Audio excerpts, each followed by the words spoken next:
C'est une nouvelle journée. Madame, monsieur, bonjour. Vendredi 15 septembre 2023, l'actualité en Côte d'Ivoire et sur RTI1 démarre avec des chiffres. Et c'est plutôt bon signe. On va donc parler d'économie, précisément la politique du gouvernement dans le secteur du budget, du portefeuille de l'État. Le ministre Moussa Sanogo était face aux internautes hier. Un Goof Talk qui révèle des performances appréciables et également une transformation structurelle de notre économie. Un bilan de l'activité financière de la Côte d'Ivoire ces 12 derniers mois. Décryptage avec Lanciné Bakayoko. Selon le ministre du Budget et du portefeuille de l'État, la transformation physique de la Côte d'Ivoire est le fruit des importantes réformes engagées par le gouvernement. Le niveau des investissements publics est passé de 608 milliards de francs CFA en 2012 à 3 338 milliards en 2023. Globalement, bien sûr, on n'arrête pas le progrès. Il faut toujours essayer d'améliorer les différents processus. C'est ce à quoi nous nous attelons. Mais je peux quand même indiquer que, quand même, en une décennie, la Côte d'Ivoire a quand même beaucoup progressé. Au niveau de la gestion des entreprises publiques, le résultat net est passé de 1,4 milliard en 2017 à 55 milliards en 2021.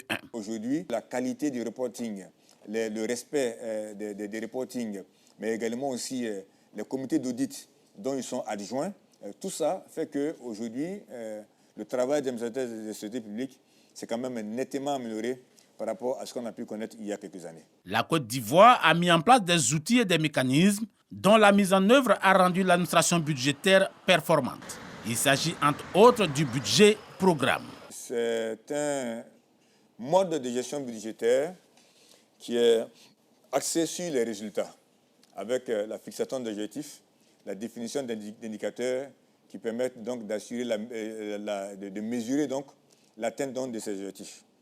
Alors, mais il va plus loin, il est assis aussi sur un principe pluriannuel. Donc, il va donc décrire une trajectoire pour au moins 3 ans et savoir comment est-ce que les objectifs vont évoluer. Il y a également la mise en place du système intégré d'information qui permet de gérer l'ensemble des opérations budgétaires, la création de la plateforme e-fournisseur permettant de suivre en temps réel l'état de traitement des commandes ainsi que du budget citoyen. En matière de marché public, le gouvernement a expérimenté une banque de données de prix de référence, l'objectif étant de permettre à l'État de payer la bonne dépense. Nous gardons le ton de la transformation structurelle avec le secteur des mines qui monte en puissance et les sociétés minières souhaitent doubler leur contribution au PIB en Côte d'Ivoire d'ici 2025-2026. Une ambition qui impose la révision du code minier. Une rencontre s'est tenue dans ce cadre avec le patronat ivoirien. Rapport des échanges avec Lanciné Bakayoko.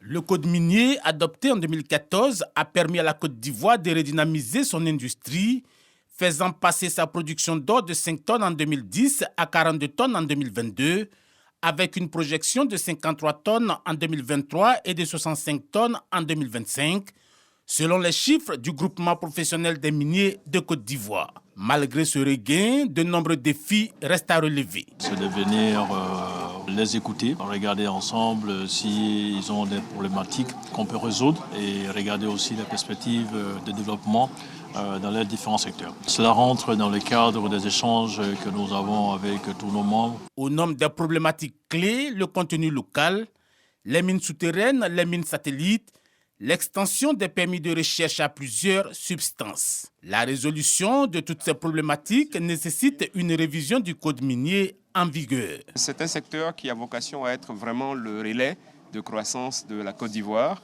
Le président de la République en 2012 avait estimé ou déclaré que ce secteur-là devrait devenir le deuxième pilier de l'économie et il est en voie de l'être.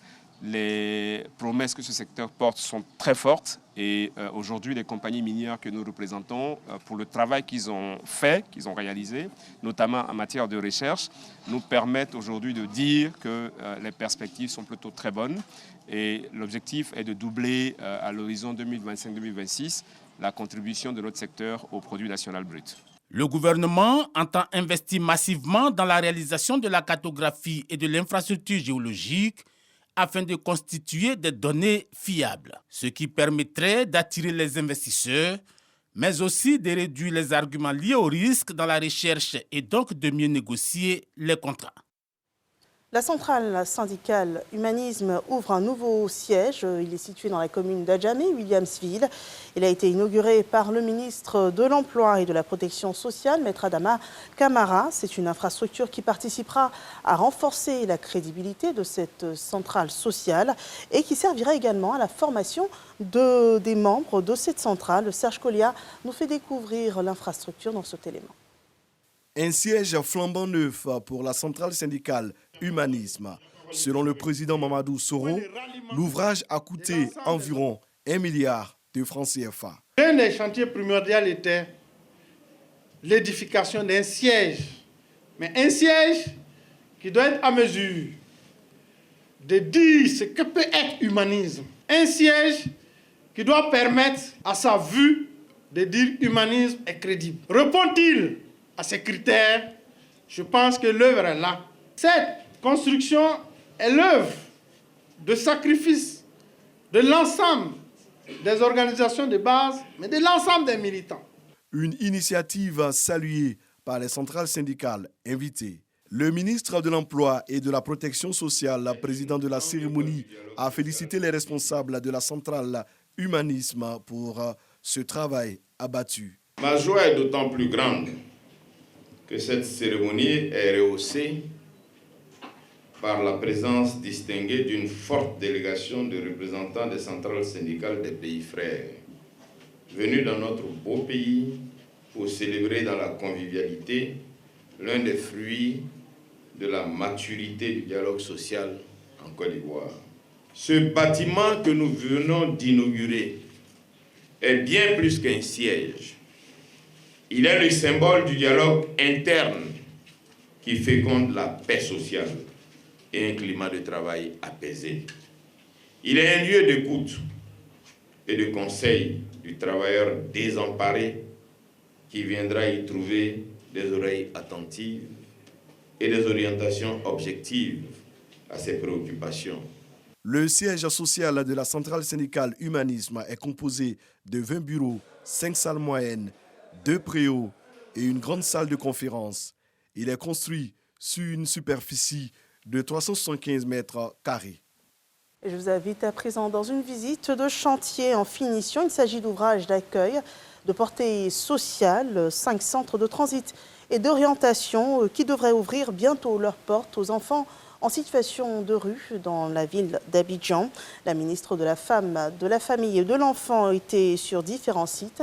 Anjagour et Serge Collia. Retirer les enfants en situation de rue en vue de favoriser une meilleure réinsertion sociale, c'est le but principal assigné à l'opération Zéro enfant à la rue, initiée en 2022 par le ministère de la Femme, de la Famille et de l'Enfant. Conduite par la ministre Nasseneba Touré, ce programme bénéficie depuis février d'un appui du gouvernement d'un montant d'1 milliard de francs CFA. Objectif, construire 5 centres de transit et d'orientation à Abobo, Yopougon, Cocody, Port-Boué et Marcory.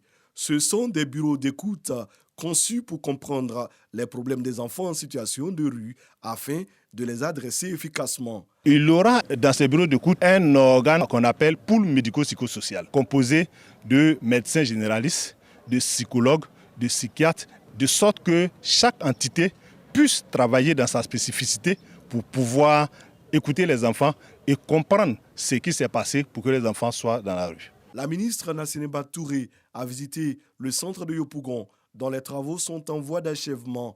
Les locaux seront opérationnels dans les jours à venir. Je voudrais remercier le président de la République, son Excellence M. Alassane Ouattara, qui a bien voulu approuver un montant d'1 milliard 200 millions de francs CFA pour la réalisation en urgence de 5 sites d'accueil pour les enfants en situation de rue et les enfants vulnérables. Nous sommes sur le premier site, qui est le site de Yopougon, qui a une capacité d'accueil de 100 lits. Nous continuons nos maraudes à travers Abidjan pour retirer les enfants de la rue.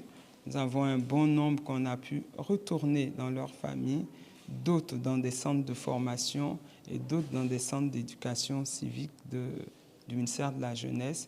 Malheureusement, d'autres sont encore retournés à la rue. Alors, une bonne maman ne se fatigue jamais. Elle va toujours chercher ses enfants. Dans les autres centres, notamment à Port-Boué, les travaux avancent. Le gouvernement, à travers le ministère de la Femme, de la Famille et de l'Enfant, reste déterminé pour apporter des solutions au phénomène des enfants en situation de rue. Et nos reporters nous conduisent encore à travers la ville d'Abidjan, cette fois pour le projet d'adressage des rues dont les noms de personnalités ivoiriennes ont été attribués. Les hommes et femmes de médias ont eu la surprise de voir leurs noms attribués à des voies dans plusieurs agglomérations.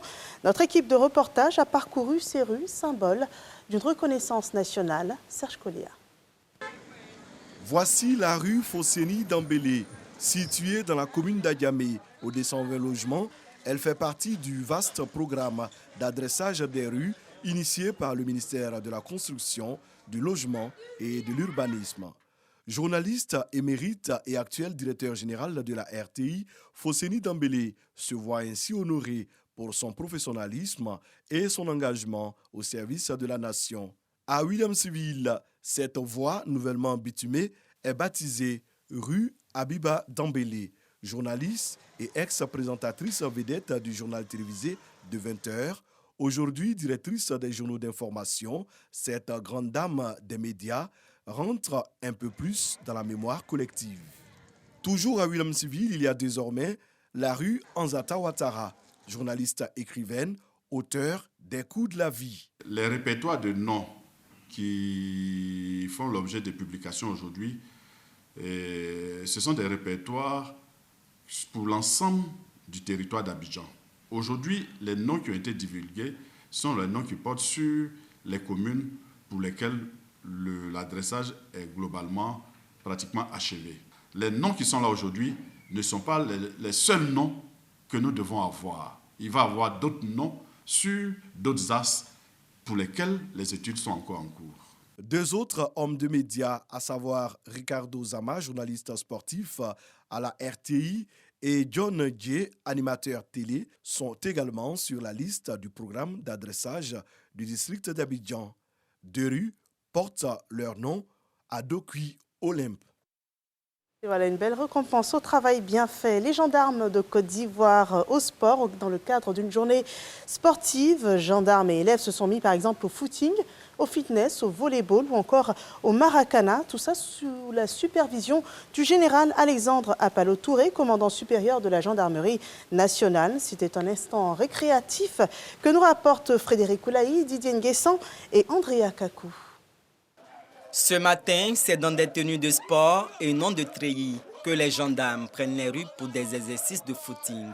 Trajet, école de gendarmerie, INSAC, Carrefour RTI, Carrefour La Vie.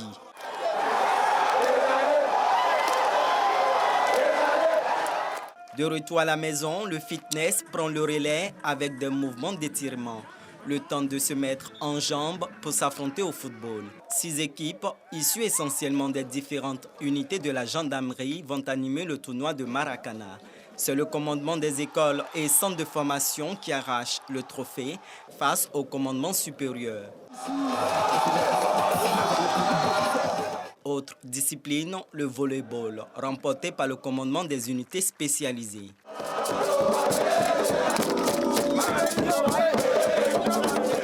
Moment de convivialité, d'unité et de cohésion entre les frères d'armes de la gendarmerie en présence du général Alexandre Apalo Touré, commandant supérieur de la gendarmerie nationale.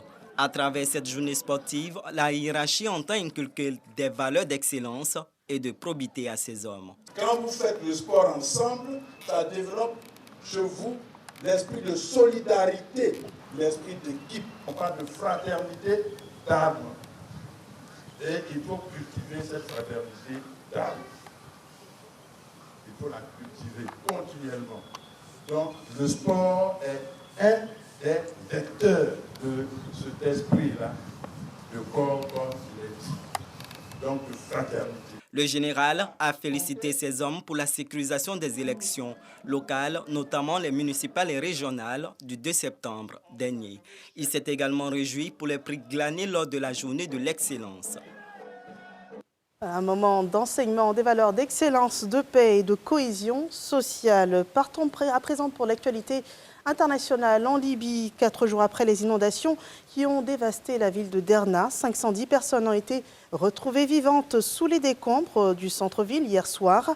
A été confirmée donc cette information par un secouriste volontaire et également confirmée par la responsable d'une ONG de secours. Le secteur culturel français, particulièrement les professionnels du spectacle vivant, crispés après une nouvelle de la Direction générale des affaires culturelles qui demande que soit suspendue toute coopération artistique avec le Mali, le Niger ou encore le Burkina Faso. Le milieu culturel français dit être scandalisé. Sont concernés par cette décision les établissements culturels français subventionnés par l'État. Aucune invitation de tout ressortissant de ces pays ne doit être donc lancée. Et à compter de ce jour, la France ne délivre plus de visa pour les ressortissants de ces 3 pays sans aucune exception, et ce jusqu'à nouvel ordre. Et puis on termine avec le principal poste frontière entre le Pakistan et l'Afghanistan qui a rouvert ce vendredi matin, permettant donc le passage de véhicules et de piétons plus d'une semaine après sa fermeture à la suite d'échanges de tirs entre les gardes frontières. C'est ici qu'on s'arrête pour cette édition d'information. Merci de nous avoir suivis. Retour de l'actualité sur RTI 1 à 10h.